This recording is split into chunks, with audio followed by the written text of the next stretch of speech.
Daily Broadside Day 573. I was with this girl a while back, and one day I had a bright slash dumb idea, and I was like, hey, I was like, why don't we join a bowling league? And she looked at me like I had like four heads, like, why don't you join a bowling league? Kind of, that kind of thing. And I was like, what's the big deal? I was like, everybody enjoys bowling. We go, we rent a lane, we get some, pick out some balls, and then we all suck together. It's a very there's camaraderie. You build a little community there of sucking bowlers, right? And so we're talking about it. I was like, it'd be something fun to do, man. And I bet the people watching is great on like a Wednesday night.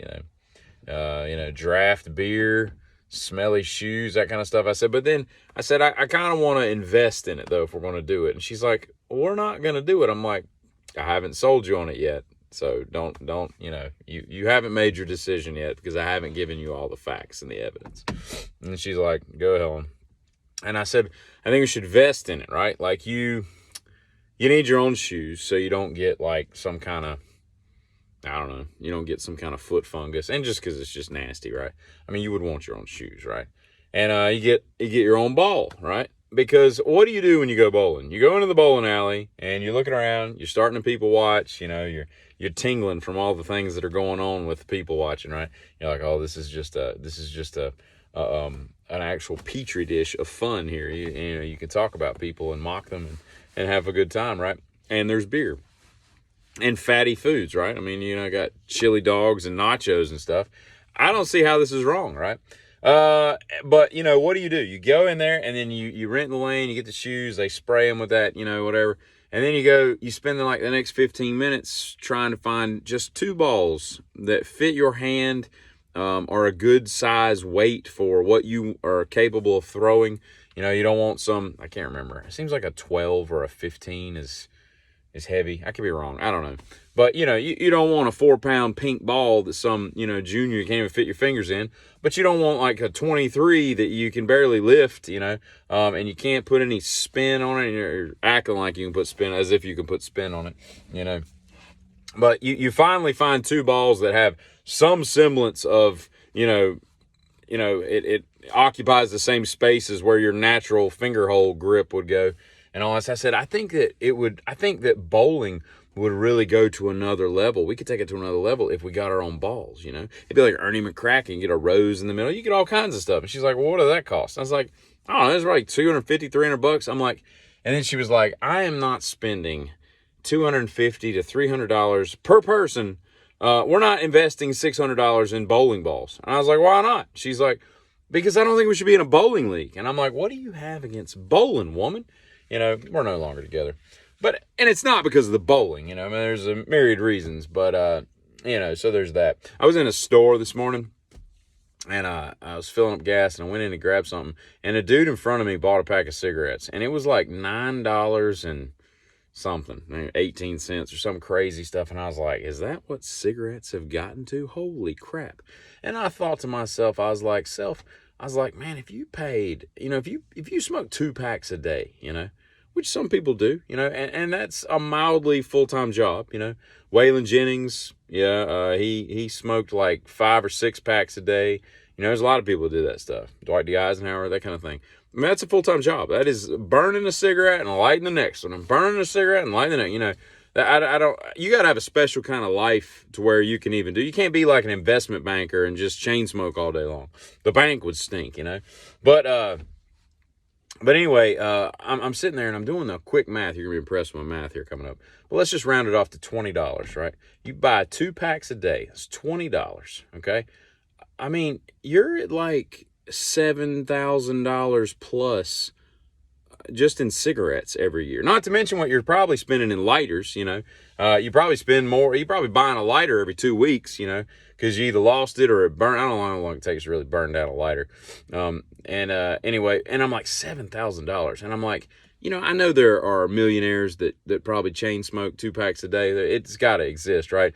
But typically speaking, if I can paint with a wide brush and generally gloss over America, I would think that the lower the income, the more the smoking. if that makes sense. Like, you don't see a lot of investment bankers smoking 2-packs a day. You don't see a lot of lawyers and doctors and, CPAs and stuff like that burning, 2-packs a day. They may smoke, but they may not be smoking 2-packs a day. But you go out on a job site and, there's some framers or some roofers or something, and maybe those guys do smoke. It just seems to me, I've done no empirical research on this, but it seems to me the lower the wage, the more likely it is you are to getting closer to smoking 2-packs a day. And I'm like, even if you made, 70,000, again, you're going to be baffled by my math here. If you made $70,000 a year, which is not that much money these days, especially in some parts of the country, that's near poverty, given what it costs to live in some places. But 10% of your income is going to cigarettes. If you give to the church, there's 20% of your income, whatever. I mean, that's an insane amount of money, I would think that people that smoke 2-packs a day have got to start. I mean, the last couple years, I would think if they've gone off that much, surely they're rolling their own cigarettes with little machines that, you dump the loose tobacco in, because that's kind of like biodiesel for smokers, the people that just get like used like grease from like Hispanic joints, from all their, the chips they make, and then they burn the grease and it turns into, you put on the system and some lye or whatever, and it turns into diesel you can put in your truck, and it smells like a corn dog going down the road, that kind of thing. That's got to be the same thing as people that roll cigarettes that smoke 2-packs a day. I don't know. I gotta say, if you didn't grow up with, when my buddy was sent me something this morning, it was reminding me of the Columbia Music House or whatever it was called, and then there was another one in MGM was something like that. I still buy CDs. I got like 800 CDs. I bought some just the other day. I will buy them until they don't make them anymore. There's just something I like about having tangible stuff. I buy books. I don't read books on Kindles and crap like that. I got to have physical things in my hand. I still buy DVDs. I don't like streaming stuff. I have to have a library of things, There's just something old school about me that is satiated by that. But, man, if you didn't grow up being able to buy whatever it was, 12 CDs for a penny, and then they would ship them to you, and you just paid shipping, and you basically got all these CDs for like, $11, and then they would send you some if you didn't cancel it. All you had to do was cancel it. But they would keep sending you stuff every month, and then the prices would be like $32 a CD or whatever. That was the gimmick. But you just had to call it quits, and then you could wait a certain amount of time, as I recall, and you could order more CDs. And man, I built my collection like a monster back then.